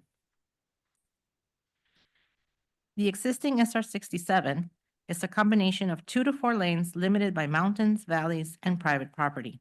In red, we have a 2-lane facility, 1 lane in each direction with some paved median and center line channelizers. In yellow, we have a 3-lane facility, 1 lane in each direction, and 1 lane in a direction and 2 lanes in the other direction with some paved median and center line channelizers. And in green, we have a 4-lane facility that has 2 lanes in each direction with paved median and a section with concrete barrier west of the San Vicente Reservoir. As you can see, having the number of lanes constantly change can create bottlenecks, and it is at these locations where evacuation improvements are a must. This configuration is considered the no-build alternative with no proposed improvements and to maintain existing conditions. Let's move to the overview of the alternatives we are studying. Alternative. Right now, when first responders evacuate a community, depending on the existing configuration, the first responders evacuate communities, lanes are changed to create 1 to 3 lanes in the southbound direction and 1 lane in the northbound direction. However, the need is to have 4 southbound lanes for evacuation between Highland Valley and Poway Road, and 3 southbound lanes between Poway and Mapleview Road, with 1 northbound lane maintained at all times for emergency response vehicles between Mapleview and Highland Valley Dyke Road. As you can see in the first picture, a 2-lane facility, there isn't enough shoulder to be used as an additional lane. However, it is at this location where a project is about to start construction that will widen enough to accommodate 2 southbound lanes and 1 northbound lane, improving evacuation efforts. Alternative 1 proposes to add 1 to 2 lanes throughout the project limits, adding a dedicated 2-way left turn lane to make a full 4-lane highway across the 60-mile route. This alternative also adds a continuous multi-use trail through the project limits. As you can see in this picture, the purple shows where the added lanes are being added, a total of 20.7 lane miles to the project limits. A lane mile is the number of lanes multiplied by the length of the highway. This is the most impactful alternative. Alternative 2 proposes to widen shoulders for temporary evacuation access across the 60-mile route and minimal dedicated two-way left turn lanes. This alternative has no lane widening. The multi-use trail between Poway Road and Highway Valley Road would be utilized as the northbound lane for emergency responders. And finally, alternative 3 proposes some lane and shoulder widening across the 60-mile route and a dedicated two-way left turn lane. As you can see in this picture, the purple shows where the widening would take place for a total of 10.9 lane miles. Again, a lane mile is a number of lanes times the length of the highway. All 3 alternatives meet the evacuation performing goals, having 4 southbound evacuation lanes between Highway Valley Road and Dye Road to Poway Road, and 3 evacuation lanes between Poway Road to Maple View. 1 northbound lane at all for the full project limits is also included. Multi-use path in various configurations are also included. However, alternative 1 has the largest environmental community footprint. It may require vehicle miles travel mitigation. Alternative 2 has the smallest environmental and community footprint, will provide wider shoulders, and not likely to require VMT mitigation. And alternative 3, blend of an alternative 1 and 2, may require VMT mitigation. We are performing the environmental review, and we can't predetermine or appear to predetermine an outcome. We are sharing all the factors we must consider and evaluate for each of the alternatives. On screen, we show emergency response effectiveness, impact to community character, impact to critical habitats and cultural resources, active transportation, operational advantages, right-of-way impact, and cost effectiveness and deliverability. Here is what we have completed and must do in the next 6 to 12 months to fulfill the environmental process to bring the project to reality. Our next step as in the environmental phases on this project is to finalize and submit the draft emergency response analysis. We will be working on the draft emergency response analysis. Draft geode report is expected in early 2025. The bridge advanced planning study is expected in summer of 2025, an initial site assessment and preliminary wetlands delineation.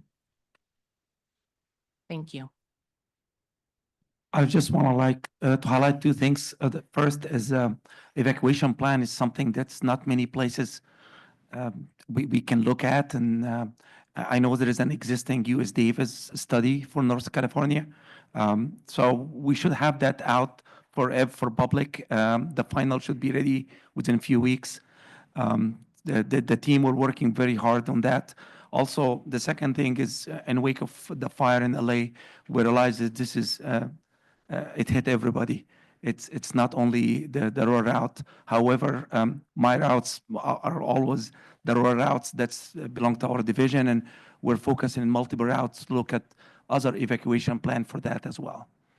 With that, we'll open it up to any question. Thank you. Before we go to the board, we'll go to the public. Francesca. Thank you, Chair. We have 5 total public commenters. We'll start with, I'm sorry, 6 now. We'll start with Truth and then go to Catherine Rhodes. All right, this seems like yet another presentation not made publicly available before the meeting. On Tuesday at the Board of Supervisors meeting, a sheriff's captain said about evacuations. 67 corridor, if we have a mass evacuation, there's very limited space for people to go. You wind up having to rely on surface streets and taking alternate routes. I wish all of you would actually really take a look at that road so you can actually understand, because you can understand from the maps that they showed you. These alternating 2 to 4 lanes of traffic should have been addressed years ago, because I personally have been bringing it up for over a year. It shouldn't take fires for SANDAG in all the cities to start taking evacuation routes seriously, especially when we have increasing numbers of fire facilities, known as battery energy storage sites, popping up all over this county. So is there an expedited approval process for evacuation purposes? Because no design for 2 years at a minimum is too long for human lives to be at risk. Are hillsides really a limit for expansion? Because I've seen many hillsides cut away for housing. Is the claim of limits of 67's expansion just another SANDAG pyramid schemer's excuse to not expand a highway, not even for safety? Where's the data to prove if those geeky bike lanes are actually being used on dangerous, inconsistent, winding roads? Alternative 2 shoulders are a cheap option that will likely cause more dangers. Alternative 3 just sounds like more money saving rather than life saving, because people are not just having safety issues with evacuations, they're having issues with driving safely, period, especially with new housing coming. Yes to 4 continuous lanes. Yes to multi-use trails as evacuation routes, but they have to be configured and paved enough to actually be useful for all vehicles.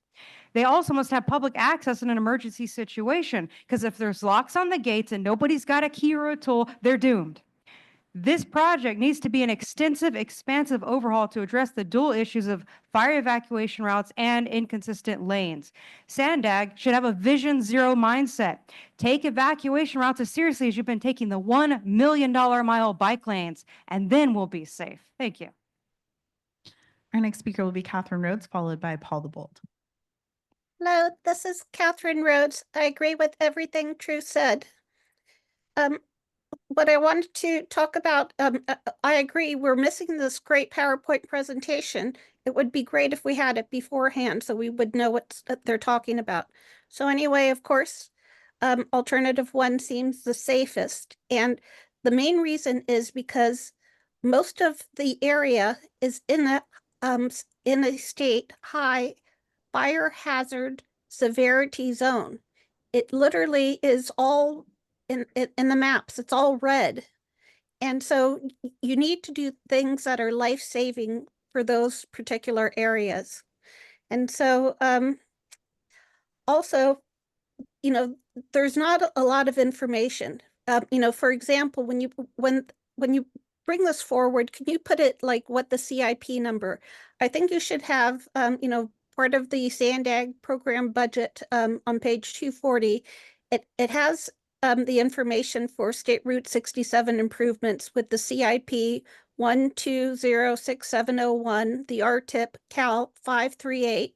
I wish you would have had this as your backup documentation, this page as your backup documentation, so we could actually see the Caltrans expenditure plan and see that, like that 30 million, that's for fiscal year 2028 through fiscal year 2031. And that doesn't get into anything about actually getting any of the right-of-way, let alone the construction. So, what is the timeline? And so if we had this document here as a backup documentation, you guys could kind of see that, this isn't going to actually happen for years. The design is not going to be finished until fiscal year 2031. So anyway, I would say try to move the design up as. Thank you. Your time has expired. Our next speaker will be Paul the Bold, followed by the original draw. Paul the Bold, why is there a Transnet major corridor projects update for State Route 67 only? We should have an update on all of the major corridor projects if one is mentioned. The report should be rejected. The report says the topography of this rural highway consists of steep hillsides, canyons, and private property, which limits its capacity for expansion. This sounds like an excuse to me. The Cedar Fire in 2003 and the Witch Creek Fire in 2007 resulted in bottlenecks created by the 2 and 3 lane highway segments, surrounding terrain, limited alternative routes, and the need to keep 1 lane northbound open to support emergency response. Don't these problems exist in most places? I mean, what's so special about this? The State Route 67 Highway Improvements Project is tentatively scheduled for study and alternative analysis in 2025, draft EIR in the summer of next year, public hearing fall of 2026. I hope there's more than one. Final EIR alternative selection and final project report in 2027. And finally, beginning of design in winter 2027.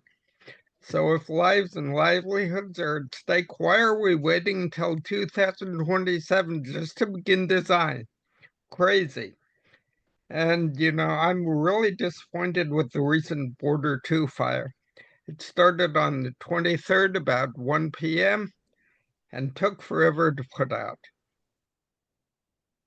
Our next speaker will be the original draw, followed by Blair Beekman. It's crazy to see the negligence continue because this should have been done a long time ago, but you guys have been worshiping your climate god for so long that you've been taking away lanes, not wanting people to drive. You want them to take public transit, walk or bike, and get us out of our cars. And you're here in bringing vehicle miles traveled mitigation. What the hell is that? It's like more of the same. And this isn't even going to be implemented for years. And all in that process, you're still going to be continuing to work to get people out of their cars, continue to reduce lanes. So this actually goes against what you guys have been doing. But again, this should have been done years ago to make sure that the people have a way to evacuate.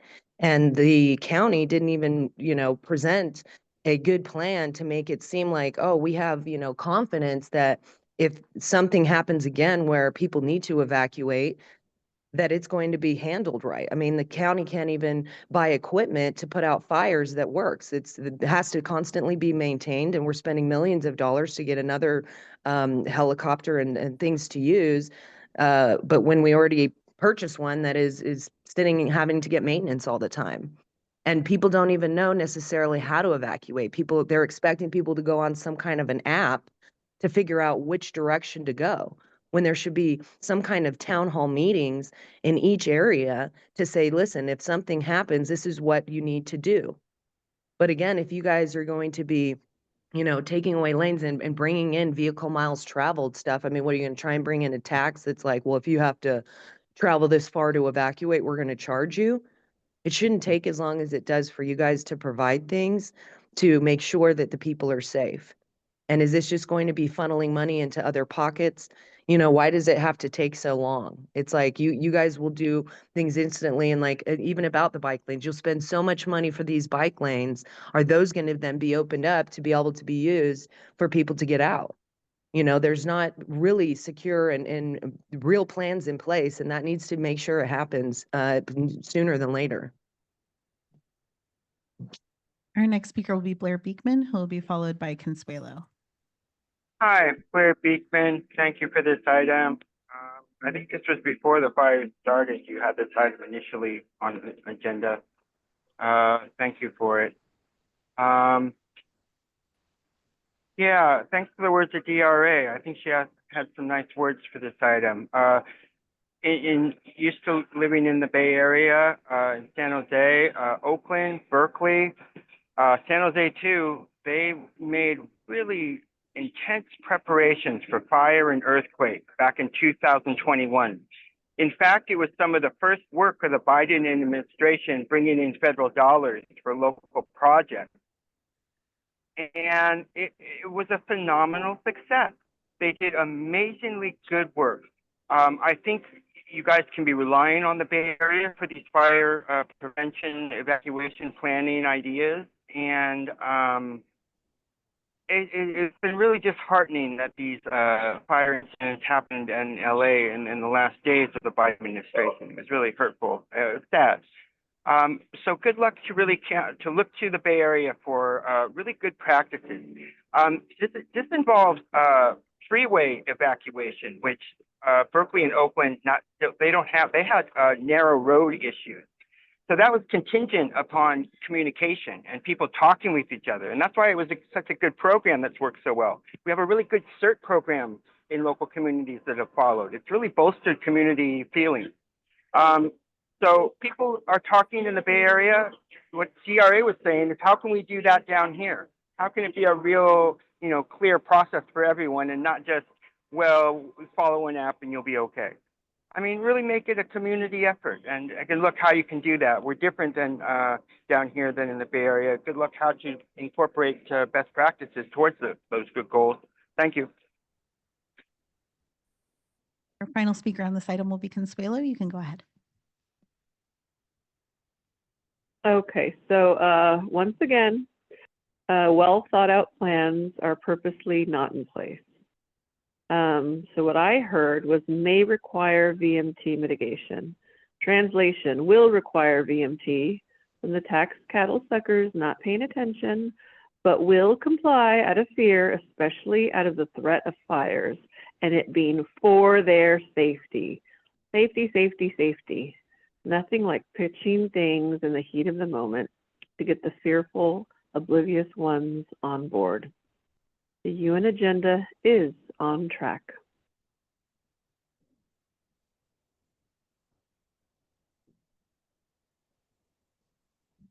Thank you.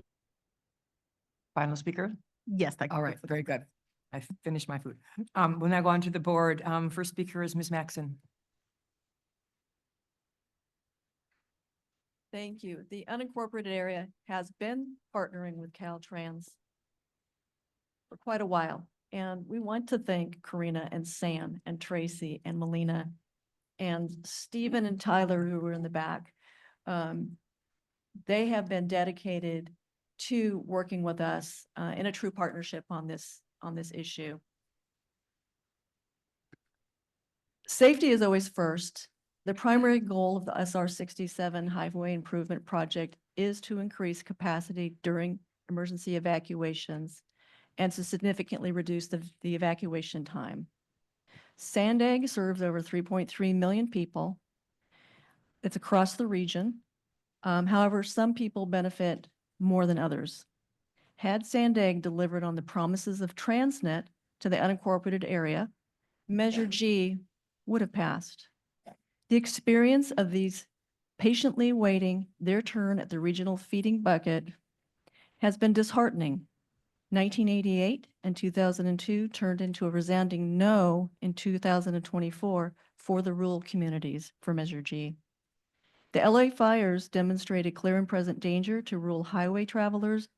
Evacuees may or may not live locally. We have many people visiting from the city.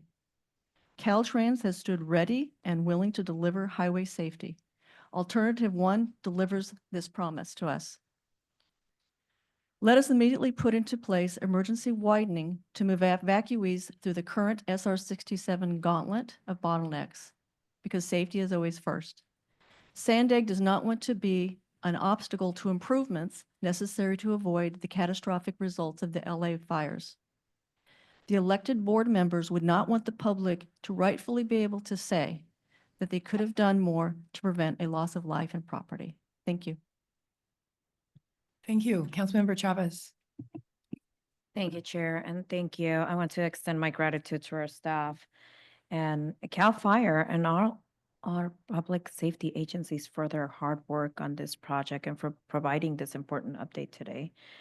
As we've seen over the years, particularly in the fires of 2003, 2007, and more recently, the devastating fires in Los Angeles, and this past weekend with the Border 2 fire that was so close to home, my home specifically, and Jared Cole was evacuated the day we had SANDAG here, the last meeting. That's why I couldn't come and join you, because we were running around and bringing much needed supplies to our community. And just the quality of air was terrible. We were running around, giving around face masks and helping the Chula Vista School District and Southwestern College. And just big thank you to CAL FIRE, sheriffs, Chula Vista Fire, Chula Vista PD. Preparedness for fire emergencies is absolutely critical. You don't know how valuable it is until you really need it and you see a dark sky and many families having to be evacuated. Choosing between what's precious to you, your family, your pets, and what's critical in your life to rescue. I fully support the efforts and enhancements made to strengthen our evacuation preparedness. So thank you for this, and I will be supportive. Thank you. Mayor Voss. Thank you. Highway 67 has long been known as Blood Alley for a reason. It's an exceedingly dangerous highway, not just during fire evacuation time. Day in and day out, lives are lost. Highway 67 widening to 4 lanes from Mapleview in Lakeside to Dye Road in Ramona was promised to the taxpayers and Transnet many, many years ago. I understand that VMT mitigation is always a concern, but I put human safety first. I strongly urge this board when the time comes to support alternative 1. Thank you. Second Vice Chair Minto. Thank you. And Ms. Maxon, Mayor Voss, thank you very much for your comments. What I was going to say is that we've all been here quite a while. You know, you just recently come to us, but you've listened to the board meetings. Dan Summers has been here from the Ramona Planning Board, and he's talked many, many times about this. And, you know, one thing that I realize is that a lot of times it's true, we talk about these things after some catastrophic fire happens someplace throughout the state or even in our own county. I know I've sat on some boards and panels throughout the state after the, you know, the big fire up in Paradise and Malibu several years ago, and talked about the same things. Some of the things they talked about, not necessarily infrastructure, but planning, which was also brought up by one of the speakers. So something that I like to say is that our Public Safety Committee, they generally talk about law enforcement needs, not enough about fire issues from the fire chiefs. Somehow I'd like to see a little bit more discussed by fire chiefs. Have they looked at the plans? How are they weighing in on it? Maybe from the California Highway Patrol, because they need to be a partner, because regardless of whether we do the project or not, they have to be on board with how to get people in and out safely. And then funding is a big deal. And I know that you guys have probably looked into all these things, but I think I need to bring these things up, and it has to be with alternative funding other than just, you know, regular state and federal highway dollars. And I know that there's, you know, federal aid highway program, and they look at a lot of things, including infrastructure after disasters. And I like to see if we have, if there's any kind of funding out there that can be used to for prevention, because I know there is some funding that can be used if major roadways in California, for instance, well, across the United States, can get federal funding, even if they are not an interstate highway. Could be a state route, like State Route 67, because it's a major corridor, because they have some different terminology for it, obviously. But there can be some specific funds and grants for that. And I think we should look into that. If you haven't already, I'm sure you probably are looking for every nickel you can turn over in order to get funding for this. I just want to bring these thoughts up. And one would be SSA4 funding. That has to do with disasters, and maybe we could even lobby to expand that on the federal level, so that it's not just fixing infrastructure that is destroyed by a natural disaster, but perhaps the Congress can put into that an amendment that would allow for funding federal highway dollars to prevent disasters, because we know there are some roads and areas that can, if they just did the work, they could probably prevent some disasters. And then also, it'd be nice to just get a list of what kind of funding sources we've already looked at in order to go through this, and find out if there's any CEQA or NEPA regulations that we can find a way to get around to. I know that's a big stretch, but because of, you know, all the disasters that are going on now, who knows, maybe there's a way to maneuver through this a lot faster, to, you know, bring this project in a lot sooner. So just thoughts and like I say, I know you guys are probably thinking about all this stuff. I just think it'd be, in case there was something that maybe we just missed somewhere along the line. So that's what I wanted to bring up. But thanks for all the hard work. I'm going to support all this too. Thank you, Mayor Jones. Thank you so much, Chair. And I appreciate your comments, Mayor Mento.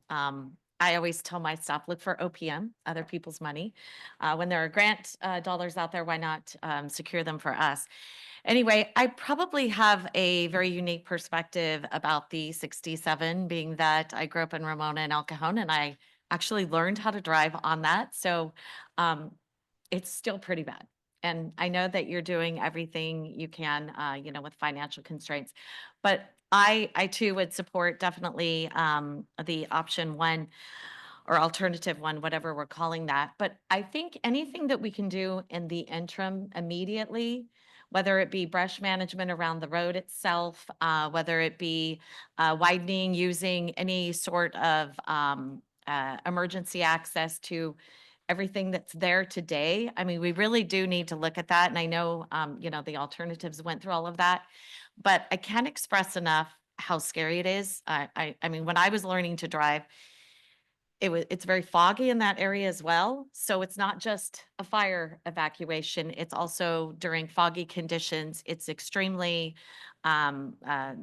dangerous because of the drop-offs, and there still are the drop-offs because it's very hilly. And so I actually encourage all of the board members to really take a look at it and learn what it actually is like to drive on that, because it can be very, very dangerous. So anything that we can do in the immediate future to get that, to get some, at least in an evacuation situation, some better safety, I would be in support of. And then also, again, back to the Transnet. This was something that we promised the residents of San Diego County, and I think anyone that actually voted for that knows how dangerous it is. This would have been one of the leading things. So I definitely want to see this come forward as soon as possible with an actual plan, trying to figure out how to use OPM, other people's money, which is grant funding, which I understand it's tax money. I'm just saying that at the end of the day, this is something that's very dangerous. I still have family that lives in Ramona. So I definitely, feel, and, it's every time there's a fire, it's like everyone's on high alert. So worrying about how they're going to get out. So anyway, those are my comments. Thank you. Councilmember Shin. Thank you for your time. Thank you for the report. Although I'm in Carlsbad, I do want to give a perspective of my 20 years in the fire service. So let's talk about what evacuations really mean. Okay, so it's called WUI. It's called Wildland Urban Interface. So what takes place is we're growing to the east, and then that's clearly where most of our fires come from. When these take place, what I recall, and I was a 2-year firefighter when the Witch Creek fires took place, and that time was very memorable for us because I couldn't come down here even though I was a San Diego resident. I just bought my house back down here again. And it's because in October of 2007 was what they called like the 2007 firestorm. So when these Santa Ana winds blow, it doesn't take place in one place, it takes place everywhere. And so what ends up happening is we're thoroughly under-resourced in the fire service, and we're trying to knock out these fires, and we're asking for evacuations. So let's talk about the human behaviors of what actually takes place in these evacuations. We call for an evacuation, some people leave. Then we show up and they realize the extent of how serious our fires are. And then everybody wants to leave. And during that time is a big logistics nightmare for us in the fire service. We have to bring everything through. And when the roads are blocked, even shoulders, because when residents decide to flee, they don't care about shoulders, they don't care about anything. They're leaving as fast as they can, and we get blocked. So then the fire gets trapped. And there's been incidents enough to take place. You can look at the called green sheets through CAL FIRE, where our firefighters and our residents become casualties of these fires, and it's clearly because of this, what's taking place right here. So that's one of the aspects. I'm sorry I'm long-winded on this one, but it's a fire topic, and I will and I am in the Public Safety Committee, so I will see you there with that hat on as well. I'm glad that this is going to be considered a proactive response as opposed to a reactive response. We don't want to see another tragedy take place in our East County, and then all of a sudden we say, hey, let's widen our roads here. if this were to take place and I have to play bagpipes for a firefighter and I have to tell the family that this could have been resolved, I will be not happy about it. You'll probably actually see me go from soft spoken, and then you'll see the Staff Sergeant Kevin Shin come out. So just let you know about that one. I do want to know about the impacts on the residents. If this is widened, what will take place with them, not only as residents, but also what businesses will be impacted and how severe would it be? So that's something that I'm not too sure about. And then last but not least, this is great for evacuation, but if you're also talking about economic vitality, this can absolutely enlighten the areas that which we speak. For our ag, for our industry, that's all out there that are zoned for that. That may passively be the way we pay for this, if you think about it. That if we're increasing these lanes and allowing commerce to come through, then we're all going to see and be happy in regards to our sales tax revenues. So with that, those are my points that I'd like to say. Thank you. Thank you. Great perspective. Mayor Wells.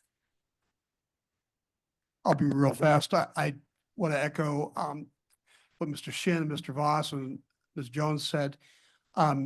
Obviously, the fire issue is a pressing concern for everybody in the East County. But on a personal level, the just general safety of 67, I don't know about Mr. Voss, but I've had 5 or 6 people come to me and tell me they've lost family members on that road. And I tell my kids, you might save some time on traffic, but don't drive that road, especially at night. And it just seems to me that a region the size of ours, with the resources of ours, has the ability to fix this problem. I think we just need to do it. And I will support Mr. Voss in supporting alternative 1. Thank you. Thank you, Mayor Gasterlin. Yes, thank you. So I really empathize with Ramona, with what Robin brings to the table. Del Mar is nearly completely in a high-risk wildfire zone.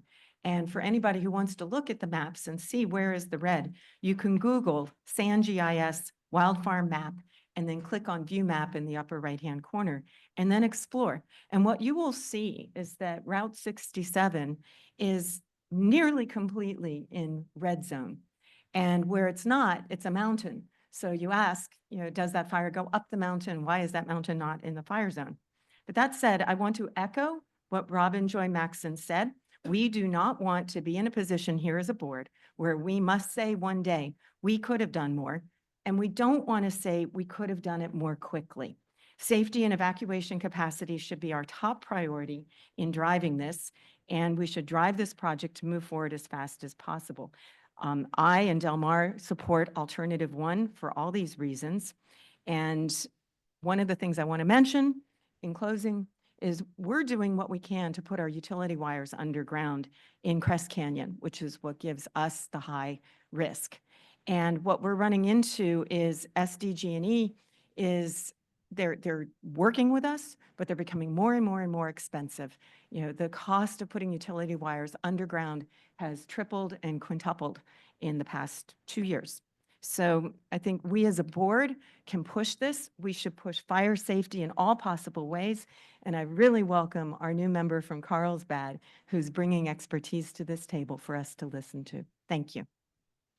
Thank you. So this was an update on what's going on now. And so basically, we're in the middle of an environmental process where impacts will be explored, where fire chiefs, where the fire patrol can all comment.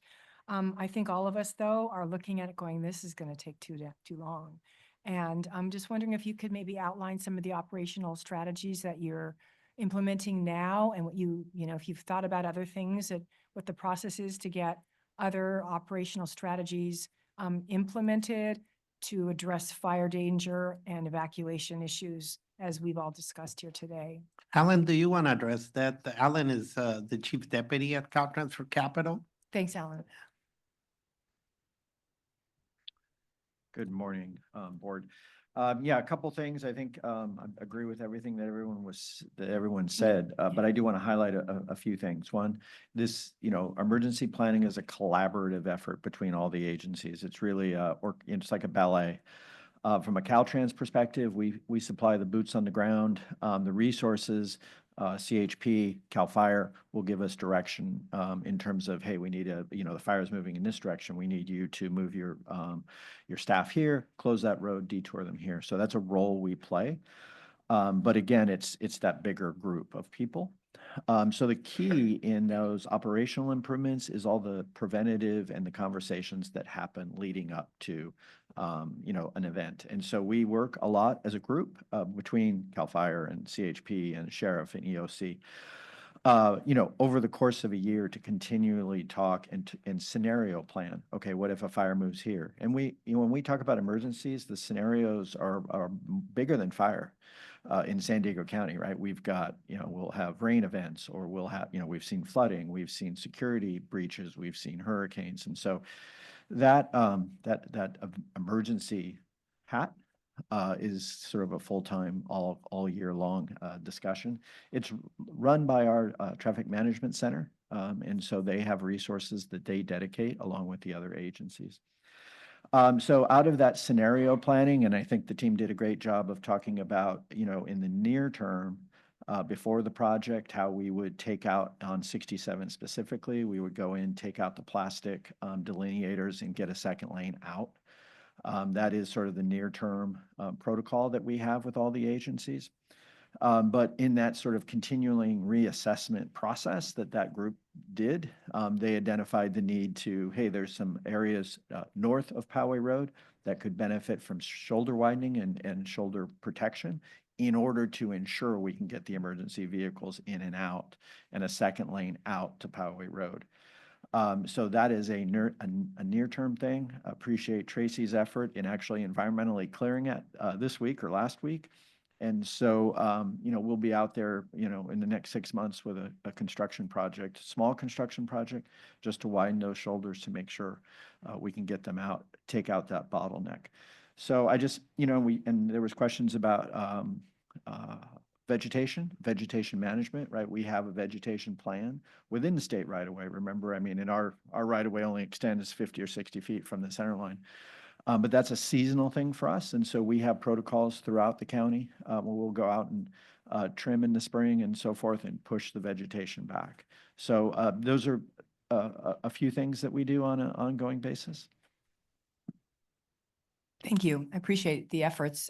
Just keep thinking creatively, and I think we all recognize the need for this. And I also like the idea of being creative with some additional pots of money, seeing if we can lobby to allow us access to those because we do know that, it was in Transnet, yet Transnet is somewhat depleted, so we have to look for other sources as well. All right, I see nobody else up on the board, and this was a discussion item. So, and we do not have any continued non-agendas, do we? Well, my goodness, look what time it is. We're done. So this concludes our meeting. The next Board of Directors meeting will be February 14th. At 9 o'clock is the executive meeting, and then at 10:30 is the board meeting. We'll see you then. This meeting is adjourned.